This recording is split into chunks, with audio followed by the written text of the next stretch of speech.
আমরা সেরি খাওয়ার জন্য দুজন উঠছিলাম, ওঠার পর আমরা এখানে প্রস্তাব করতে আসছি। আসার পর দেখতেছি ওই পাশে আগুন জ্বলতেছে, ওই পাশে ধাওয়া ধাওয়া করে আগুন জ্বলতেছে। আমাদের গাড়ির গ্লাস ফাটে গেছে হিটে, গরমের হিটে আমাদের গাড়িতে আগুন ধরে গেছে, আগুন লাগে গেছে। পরে এখানে আরো গাড়ি ছিল আশেপাশে, পরে আমরা সবাই স্টপ থেকে ডাকছি, ড্রাইভার থেকে ডাকছি, সবাই মিলে আমাদের গাড়িগুলো বের করছে। মিস্ত্রি, ড্রাইভার, স্টপরা সবাই মিলে। এখানে অনেকগুলো গাড়ি ছিল, এটা পিছনে গাড়ি ছিল, এটার আশেপাশে গাড়ি ছিল।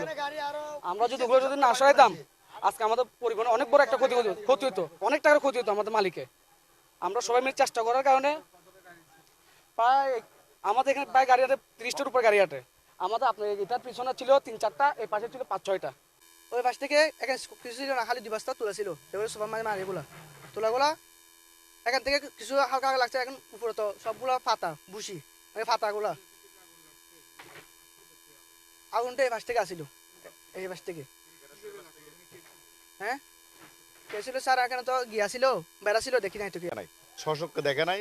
আগুন গ্যারেজের এই পাশ থেকে আসছে বলছে, এরা এতটুকু শুনছে, এদেরকে ডেকে দিছে, সবাই আসছে, পানি মারছে, আলহামদুলিল্লাহ।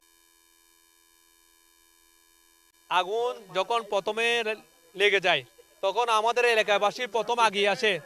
প্রতিটা ঘরে যার বালতি বলেন হাতে যা পাইছে তা নিয়ে আমাদের এই পুকুর থেকে, আমাদের যে সামনে পুকুর, এখান থেকে সবাই যার মতো যার যতটুকু সাধ্য ওই সাধ্য দিয়ে ওরা আগুনটা নিভাবার চেষ্টা করে। তারপরে আমরা ফায়ার সার্ভিসকে কল দেওয়ার পরে অনুমানিক ফায়ার সার্ভিস আরো আধা ঘন্টা পরে আসে।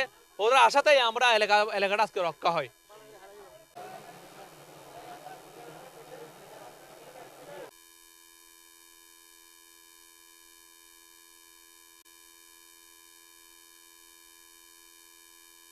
আমরা 3:55 কন্ট্রোল থেকে মেসেজ পাই যে এখানে একটা আগুন লেগেছে।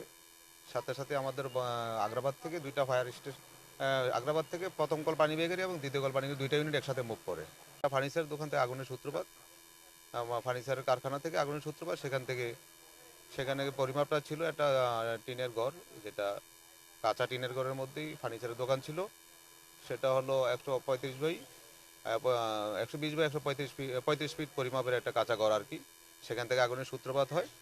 পার্শ্ববর্তী এখানে একটা ওয়াল ছিল, পাশে একটা গাড়ি গ্যারেজ ছিল, গ্যারেজের ওয়াল টপকে এবং আগুনের ভয়াবহতা বেশি হওয়ার কারণে পাশে গাড়িতে এসে আগুন লেগে যায়, এতে একটা গাড়ি ক্ষয়ক্ষতি হয় আর কি।